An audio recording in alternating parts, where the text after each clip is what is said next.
You've heard the bells before, at weddings, at funerals. They mark the passing of time, the milestones of life. But in the city of Huesca, in Spain's old kingdom of Aragon, there is a story told of a bell unlike any other.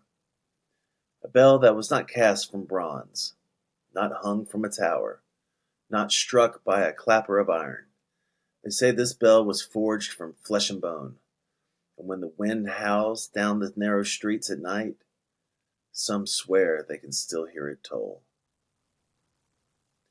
The year was 1135.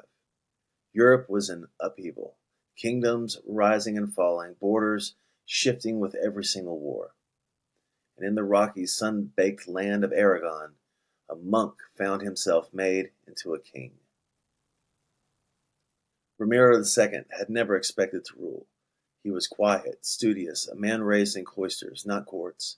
He wore a habit before he wore a crown. His life had been spent in prayer, not in war councils. But when his brother, King Alfonso the Battler, died without heirs, Ramiro was the only one left to take the throne. In an instant, the monk became a monarch. Imagine that.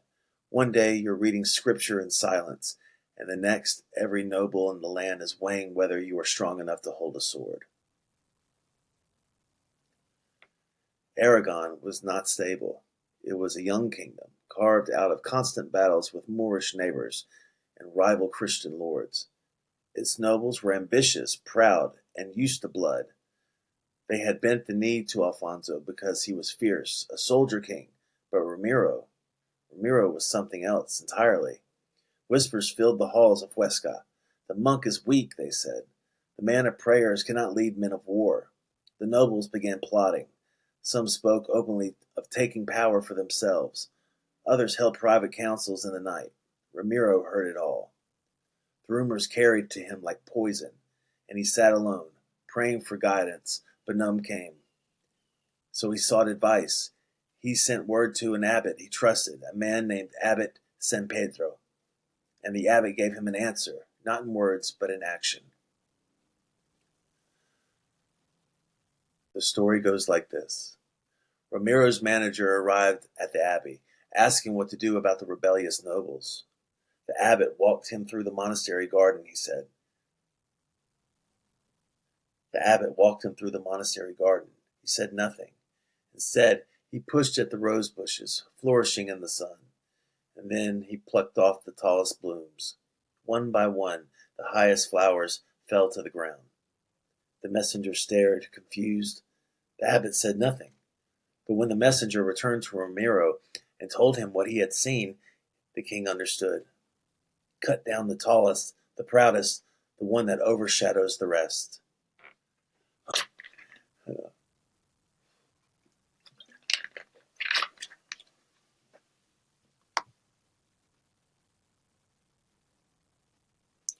So Ramiro made his decision. He sent out invitations across the land, summoning his nobles to Huesca. He told them he was building a great bell, a marvel to be hung in the cathedral. A bell so large, its sound would carry across all of Aragon.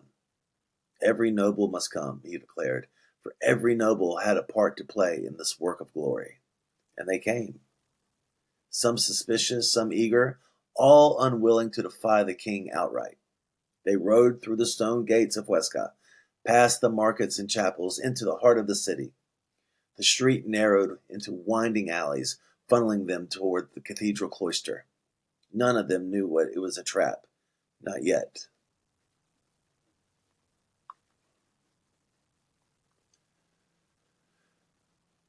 So Ramiro made his decision.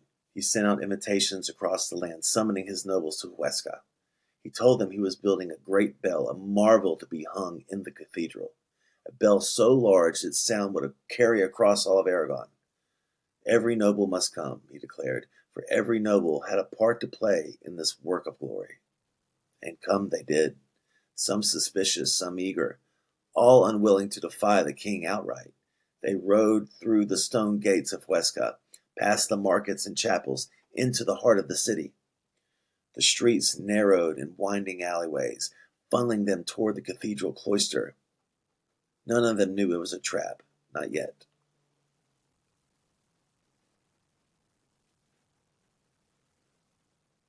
One by one the nobles entered the cloister. The air inside was cool, heavy, and intense. And there, away from the eyes of the city, the king's men waited. The first noble fell quickly, a flash of steel, a body dragged across the flagstones, hidden from view. But Ramiro was not satisfied with one. This was not to be a warning. This was to be an example. The invitations had gone out to all, and all would come, all would fall.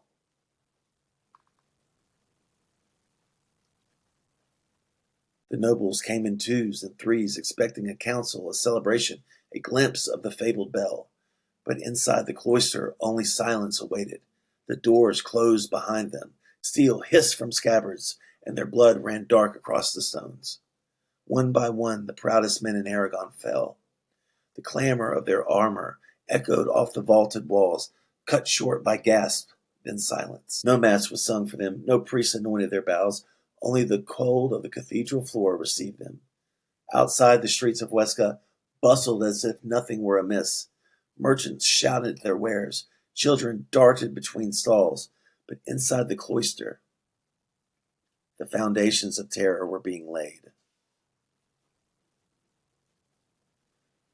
When the slaughter was done, the king ordered the bodies removed. The corpses were carried away in carts, dumped in unmarked pits beyond the city walls. But the heads he kept. Ramiro commanded that there be arranged in a circle, mouths open, eyes staring. At the center he placed the head of the bishop who had dared counsel him against cruelty. It is said the bishop's lips were parted in a frozen gasp, his teeth bared as though caught mid-cry. The stone courtyard became a grotesque workshop. The king's men scrubbed blood with buckets of water, but no amount of scrubbing could cleanse the smell. The air was thick with iron and smoke, the stench of fear and death. And in that circle of faces, Ramiro proclaimed, a bell had been made. The people were summoned to see it. Curiosity filled the streets. After all, the king's bell was no small thing. Mothers carried children on their hips. Merchants shut their stalls. Old men leaned on canes as they shuffled to the cloister gates. They crowded into the courtyard expecting bronze, expecting grandeur. Instead, they saw it. The heads of their lords and bishops set like stones in a circle. The mouths gaped, dark hollows that seemed to cry out without sound. The eyes, glassy and lifeless, caught the afternoon light. And at the center, the bishop's head, leering upward. The crowd froze. Some crossed themselves. Some wept openly. A few fainted. No one spoke, not even the children.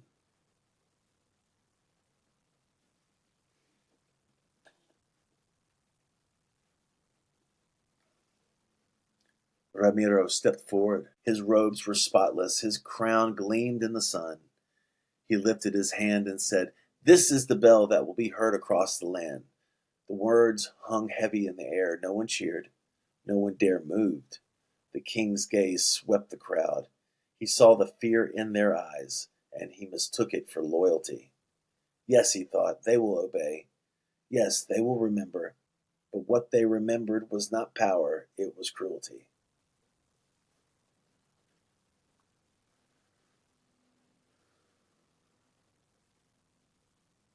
When the people were dismissed, they left in silence, shuffling back to their homes. The markets did not reopen that day. The laughter of the children was not heard, only whispers. They whispered of the king who had murdered his own. They whispered of the Bell of Heads, and how its hollow mouth seemed to groan with the wind passed through.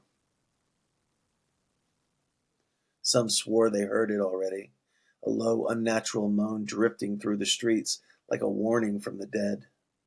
Ramiro, alone in the cloister, gazed upon his work. Where others saw horror, he saw security. He had cut down the tallest roses. He had silenced the whispers. Or so he thought.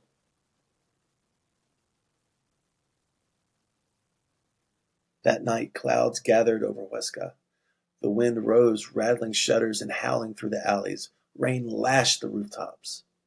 Thunder cracked above the cathedral, and then a sound joined the storm. The people woke from their sleep, their hearts pounding. Through the roar of wind and rain, they swore they heard it. A bell tolling, not of bronze, not of iron, but of voices. A deep, groaning chorus, as if the circle of heads were crying out together. The bishop's mouth stretched wider in the lightning flash. The storm itself seemed to toll the cursed bell, and the people knew it would not be forgotten.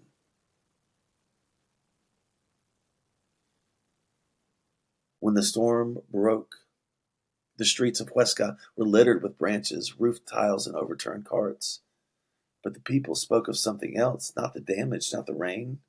They whispered of the bell. Men swore they had heard it in the night, not once, not twice, but tolling again and again as though marking an hour of doom. Some said the sound came from the cathedral. Others swore it rose from the ground itself, and a fear whispered that it came from the circle of heads, their jaws trembling in the thunder. Voices loomed by the storm. Whatever the truth, the city had heard it, and the city remembered. Ramiro II sat in his palace, convinced that the fear had secured the throne.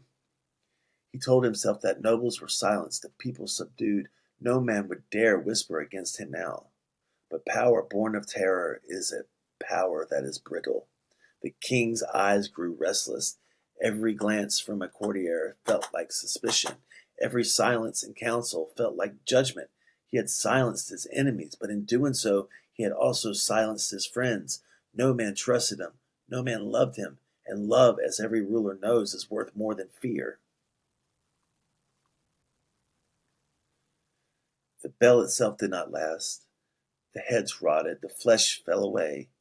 The circle dissolved, leaving only stained stones and bitter memories. But the story endured, and the silence it created lingered longer than any sound. The people of Huesca no longer trusted their king. And though Ramiro held his throne for a time, he was remembered less as a ruler and more as a butcher in robes. Legends say when Ramiro walked through the cloister in later years, he heard the heads whisper. Their mouths, once frozen, seemed to move in the corner of his sight. He turned quickly, and they were still. But in the stillness of night, when wind rattled the shutters, he heard the groaning toll again. Was it memory? Was it guilt? Or was it something more? The people believed the curse had taken hold. The nobles might have been silenced, but their cries echoed forever in the stones of Huesca, a warning carved into the very air. Centuries passed. The city changed hands. New rulers came and went, but travelers still spoke of it. Pilgrims on their way to Santiago de Compostela stopped in Huesca for the night, only to rise pale and shaken. They swore that they had heard the bell toll in the dark, a bell no tower held. Merchants passing through claimed to hear groans in the wind, low and mournful, as though the storm itself carried voices. Locals shook their heads and said simply, "The bell of Ramiro still tolls." Even when no trace of the cloister remained, the story lived on. Parents told it to children as a warning. Do not trust in cruelty. Do not mistake silence for loyalty. Because the screams of the dead are louder than the commands of the living. Today, Huesca is a quiet place. Its narrow streets wind past churches and plazas. Its people go about their lives, but when the winds rise, rattling the shutters, when thunder cracks above the rooftops, some still pause, some still listen, and a few, the oldest among them, swear that beneath the storm they hear it, a groan, a toll, not of iron or brass, but of voices, the voices of the betrayed crying out across time. So I ask you, what endures longer, the commands of a king or the cries of those he silenced? When power is built on fear, does it not crumble like sand in the wind? Ramiro II wanted a bell that would be heard across the kingdom, and he got his wish, because even now, 9 centuries later, people still hear it. Ramiro II wanted a bell that would be heard across the kingdom, and he got his wish. Because even now, 9 centuries later, people still hear it. Not in metal, not in towers, but in whispers, in storms. In the storms, they refuse to die. Listen closely, do you hear it? That faint toll, carried on the wind, that is the cursed bell of Huesca, and it will never stop ringing.